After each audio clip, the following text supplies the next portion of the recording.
நம்மளுடைய இந்த அரசியல் பயணத்தில்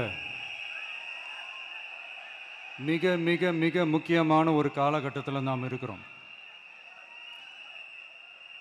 நான் ஏன் இதை இவ்வளோ அழுத்தமாக சொல்கிறேன் அப்படின்னா,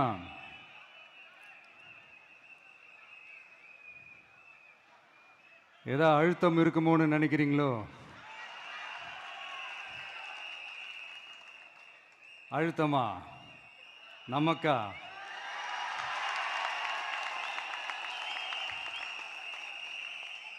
இந்த அழுத்தத்துக்கெல்லாம் அடங்கி போற ஆளா இந்த ஆளு? இந்த மூஞ்சா பார்த்தா அப்படியா தெரியுது உங்களுக்கு?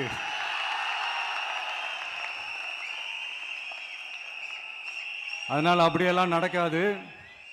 அதுவும் முக்கியமா நம்ம கிட்ட அதெல்லாம் நடக்கவே நடக்காது.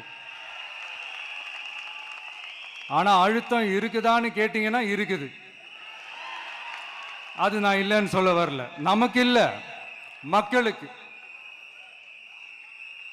தமிழ்நாட்டை இதுக்கு முன்னாடி ஆண்டவங்களும் சரி பாஜகவுக்கு அடிமையாக தான் இருந்திருக்கிறாங்க.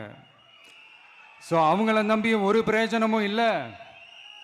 இப்போ ஆண்டுகிட்டு இருக்கிற இந்த திமுக அரசாச்சும் நமக்கு ஏதாவது செய்வாங்கன்னு பார்த்தா இவங்களும் அவங்கள மாதிரியே தான். இன்னும் சொல்ல போனால் ஒரு படி மேலே, இன்னும் மோசம். அவங்களாச்சும் நேரடியாக சரண்டர் ஆகி இருப்பாங்க, இவங்க மறைமுகமாக சரண்டர் ஆகி இருக்கிறாங்க. அவ்வளோதான் வித்தியாசம். அதனால நீங்கள் பார்த்தீங்கன்னா அவங்களோட அந்த வேஷம் கலைஞ்சிடக்கூடாதுன்றதுக்காக இந்த கலராக கவர்ச்சிகரமான இந்த அறிவிப்புகள்லாம் வெளியிடுறாங்க. நோட்டீஸ் பண்ணியிருப்பீங்கன்னு நினைக்கிறேன்.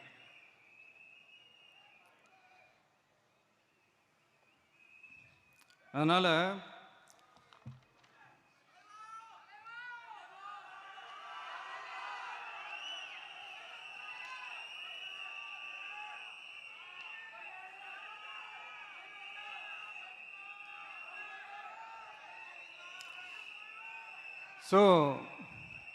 இவங்க எல்லாரும் இப்படியே இருக்கிறாங்களே, நமக்காக உண்மையாக உழைக்கிறதுக்கு யாராச்சும் வந்துட மாட்டாங்களா அப்படின்னு மக்கள் ஒரு விதமான அதை வெளியில் சொல்ல முடியாத ஒரு அழுத்தத்தில் இருக்கிற நேரம் இது.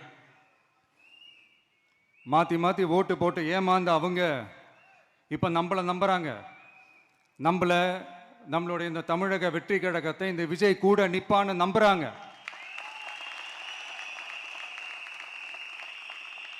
நம்மளை நம்புறவங்களுக்காக நாம நம்பிக்கையோடு இருக்கணும்ல. அப்படின்னா இது முக்கியமான, மிக மிக மிக முக்கியமான ஒரு காலகட்டம் தானே. அதனாலதான் அவ்வளோ அழுத்தமாக நான் சொன்னேன்.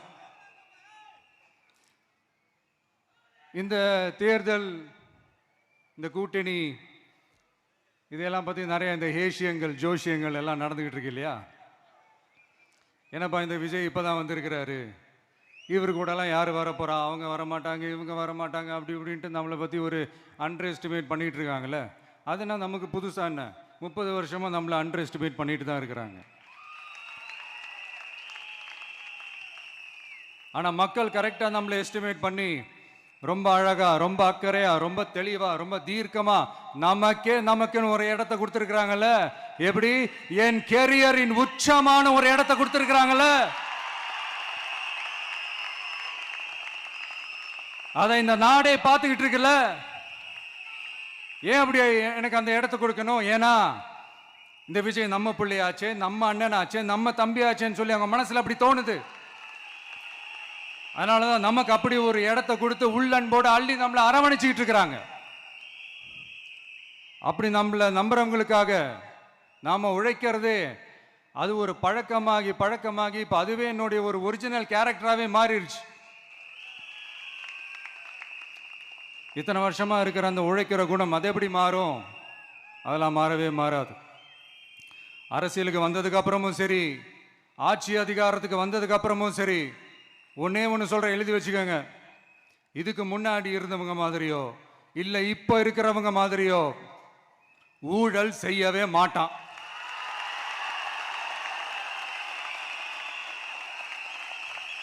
ஒரு பைசா தொட மாட்டான். எனக்கு அது அவசியமே இல்லை. புரியுதுங்களா உங்களுக்கு? எனக்கு அதை தொட வேண்டிய அவசியமே இல்லை.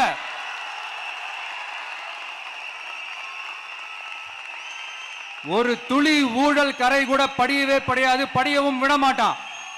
நீங்க கேட்கலாம், இது என்ன சினிமாவா, இதன முதல்வன் படமா, ஒரே நாள்ல வந்து இவர் எல்லாத்தையும் கிளீன் பண்ணிடுவாரான்னு நீங்க கேட்கலாம். ஓகே, பிராக்டிகலா அது பாசிபிள் இல்லதான். But it is a process, right? It is a process. இப்படி எதுக்குமே ஆசைப்படாத ஒருத்தன் அரசியலுக்கு வரான் அப்படின்னா, அவன் கண்ணு முன்னாடி ஏதாவது ஒரு தப்பு நடக்குது அப்படின்னா, அவன் கண்ணு முன்னாடி ஏதாவது இந்த மாதிரி ஒரு ஊழல் நடக்குது அப்படின்னா, அதை பார்த்துக்கிட்டு அவன் சும்மா இருப்பான்னு நினைக்கிறீங்க?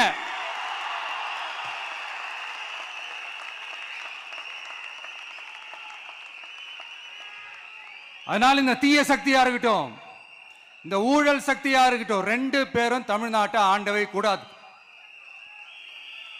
அப்படிப்பட்ட இந்த கட்சிகளை உண்மையா தில்லா எதிர்க்கிற அந்த கட்ஸும் கெத்தும் நம்ம கிட்ட மட்டும்தான் இருக்கு.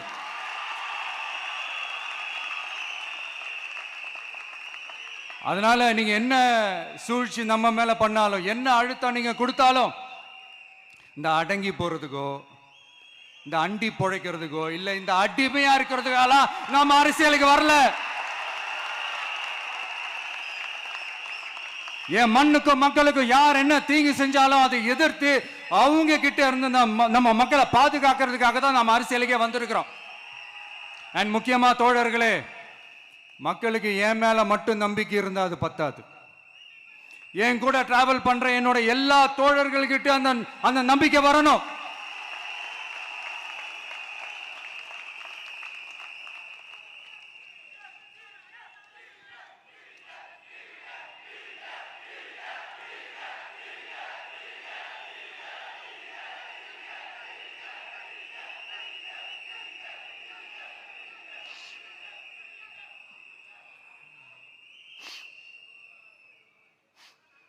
அந்த நம்பிக்கை இல்லைன்னு நான் சொல்ல வரல, இருக்குது. ஆனா அதை தொடர்ந்து இருக்கிற மாதிரி நீங்க எல்லாம் நடந்துக்கணும். தப்பு பண்ண யாரா இருந்தாலும் தப்பிக்கவே முடியாதுன்ற அந்த ஒரு பயம் இருக்கணும். எல்லாரும் உங்களை தான் கேட்கிறேன், எல்லாரும் உண்மையா உழைப்பீங்கல்ல?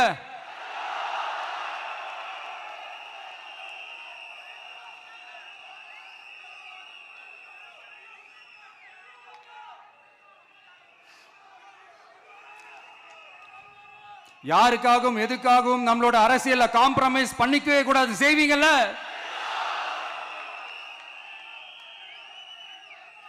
அண்ட் தயவு செஞ்சு எல்லாரும் கொஞ்சம் ஒற்றுமையா இருந்து சேர்ந்து உழைச்சி ஜெயிப்பீங்கல்ல? சரி, நமக்காக நம்ம மக்கள் கண்டிப்பா ஓட்டு போட்டு ஜெயிக்க வைப்பாங்க, அதில் எந்த மாற்று கருத்துமே கிடையாது. அப்படி ஜெயிக்கிறதுக்காக நாம் என்ன செய்ய போறோம்? மக்களிடம்னு செயல்னு அறிஞர் அண்ணா அவர்கள் சொன்னதை ரொம்ப டீப்பாக சின்சியராக அடாப்ட் பண்ணுறதோட மட்டும் இல்லாமல் நம்மளோட அரசியலில் அதை செயல்படுத்தணும். அதுதான் முக்கியம். ஏன்னா இப்போ அரசியலில் இருக்கிறவங்க அண்ணாவை மறந்துட்டாங்க. அண்ணா ஆரம்பித்த கட்சியும் அண்ணாவை மறந்து சுயநலமாக மாதிரி பல வருஷம் ஆச்சு. அண்ணா பேரில் இருக்கிற கட்சியும் அவரை மறந்து பல வருஷம் ஆச்சு. ஆனால் நாம அவரை மறந்துடக்கூடாது. மக்கள்கிட்ட போகணும், மக்களோட மக்களாகவே இருக்கணும், மக்களுக்காகவே இருக்கணும். அதுக்காக நாம் என்ன செய்ய போகிறோம், என்னெல்லாம் செய்ய போகிறோம், அதுக்காக தான் இந்த மீட்டிங். ஆரம்பிக்கலாமா? இந்த ரெண்டு கட்சிகள், ஆண்டு கட்சியா இருக்கட்டும், இப்போ ஆள்ற கட்சியா இருக்கட்டும், அவங்கள பொறுத்த வரைக்கும் பூத்துனா என்ன தெரியும்ல? அவங்கள பொறுத்த வரைக்கும் பூத்துனா கள்ள ஓட்டு போடுற இடம். ஆனா நமக்கு, நம்ம டிவிகேவுக்கு அது ஒரு ஜனநாயக கூடம். அங்க ஜனநாயகம் திருடுறாம நம்ம பார்த்துக்கணும். ஒவ்வொரு ஓட்டையும் நம்ம பாதுகாக்கணும். எப்படி பாதுகாக்கிறது? ஒவ்வொரு வீட்டில் இருக்கிற ஒவ்வொரு ஓட்டும் நமக்கு தானே ஃபர்ஸ்ட் கன்ஃபார்ம் பண்ணுங்க. எனக்கு தெரிஞ்சு தமிழ்நாட்டில் ஒரு 2.25 கோடி ரேஷன் கார்டுகள் இருக்கும்னு நினைக்கிறேன். அவங்க எல்லாரும் வேற வேற எந்தெந்த கட்சியில் இருந்தாலும் கட்சி வேறுபாடு எல்லாத்தையும் தாண்டி இந்த விஜய் அவங்க வீட்டில் ஒருத்தனா வாழ்ந்துட்டு இருக்கிறான். அவங்க என்ன அவங்க குடும்பத்தில் ஒருத்தனா பார்த்துக்கிட்டு இருக்கிறாங்க. அதனால இந்த கட்சி எல்லாத்தையும் தாண்டி இந்த விஜய் கூட நிக்கணும்னு முடிவு பண்ணிட்டாங்க. அதனால அப்படி முடிவு பண்ண அவங்கள பாதுகாப்பா பூத்துக்கு கூட்டிட்டு வாங்க. நம்மளோட இந்த விசில் சின்னத்துக்கு ஓட்டு போட வைங்க.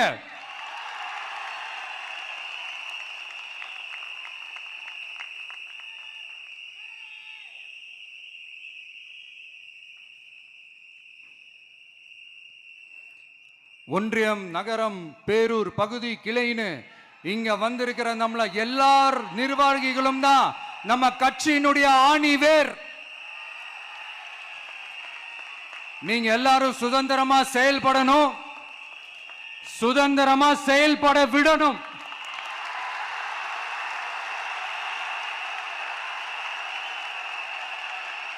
நீங்க ஒவ்வொருத்தரும் எனக்கு முக்கியம்.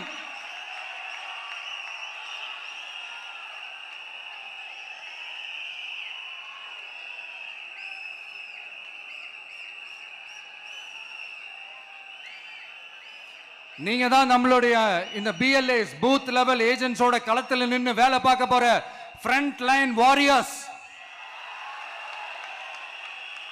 இப்ப நடக்க போறது வெறும் எலெக்ஷன் கிடையாது, இது ஒரு ஜனநாயக போர். இந்த டெமோக்ராட்டிக் பேட்டில லீட் பண்ண போற கமாண்டர்ஸ் நீங்க தான்.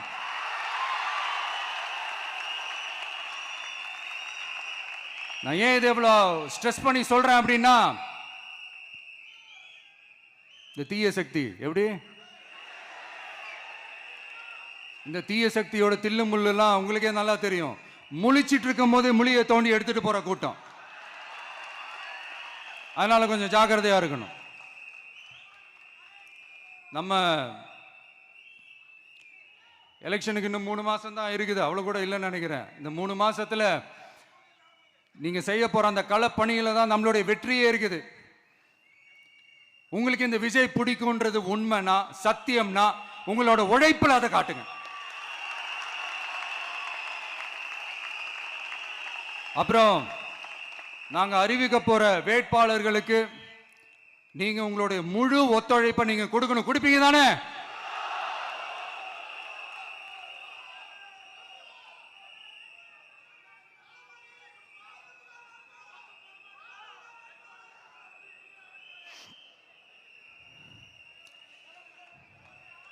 உங்க எல்லாரையும் ஒரு எனர்ஜைஸ் பண்ற மாதிரி உண்மையா நடந்த ஒரு கதை ஒன்று சொல்றேன்.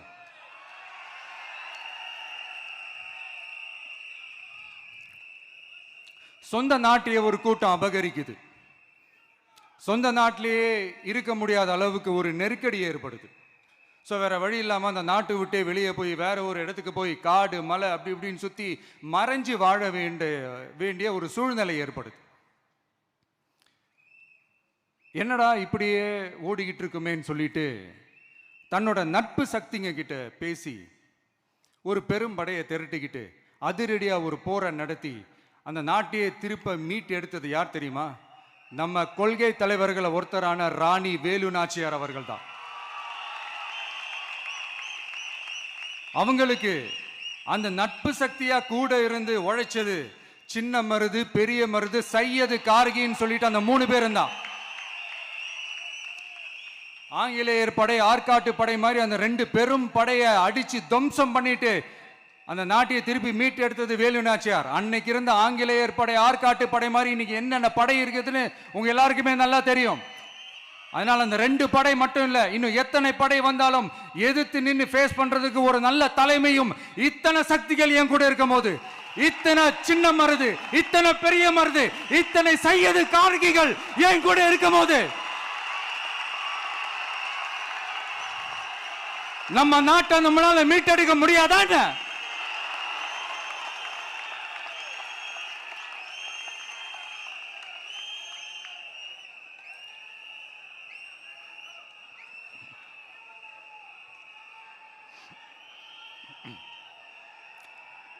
அதுவும் இந்த படை, நம்மளுடைய இந்த டிவிகே படை நட்பு சக்தி இருந்தாலும் இல்லைனாலும் தனியாவும் நின்று கெத்தா ஜெயிக்கிற அளவுக்கு ஒரு மிகப்பெரிய படை. அதுலயும் ரொம்ப முக்கியமா இன்னைக்கு இந்த கூட்டத்துக்கு வரலனாலும் நான் அந்த போர்ல நடந்த அந்த கதை மாதிரி கட்ஸான குயில்கள் நிறைந்த பெண்கள் படையும் நம்மளோட இருக்கிறாங்க. அந்த பெண்கள் படையை பார்த்துதான் அரசியல் அரங்கமே அதிர்ந்து போயிருக்குது. அதனால எல்லாரும் ஒரு நிமிஷம் எனக்காக எந்திரிச்சு நில்லுங்களேன் ப்ளீஸ். நான் சொல்றதை கொஞ்சம் ரிப்பீட் பண்ணுங்க. இந்த 2026 சட்டமன்ற தேர்தல்ல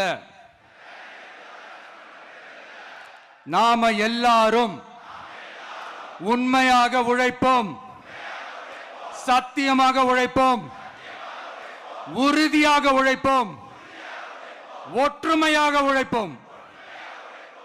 Thank you. Please sit down.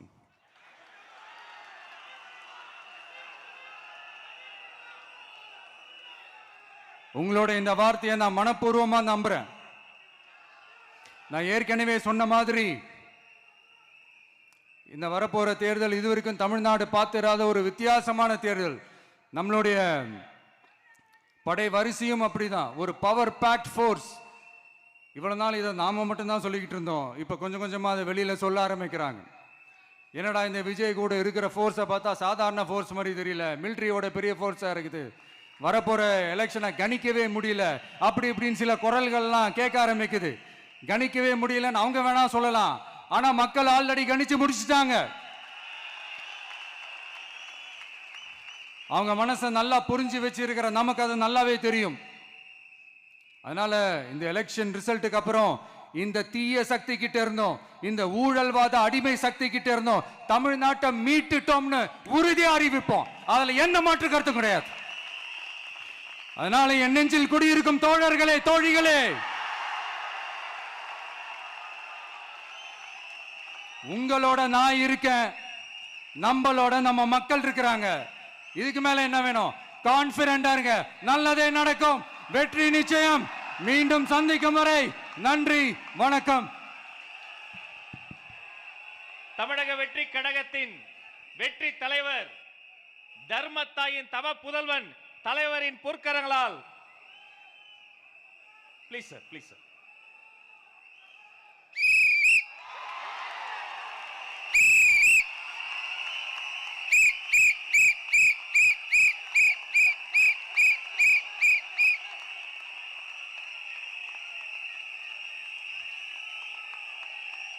நம்ம சின்னம் உங்கள் சின்னம், நம்மளுடைய வெற்றி சின்னம் விசில். கப்பு முக்கியம் பகிலே.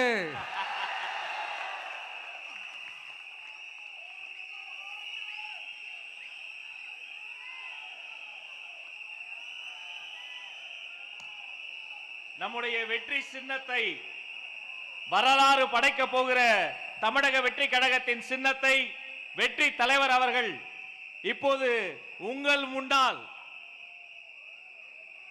இதோ அறிமுகம் செய்கிறார்.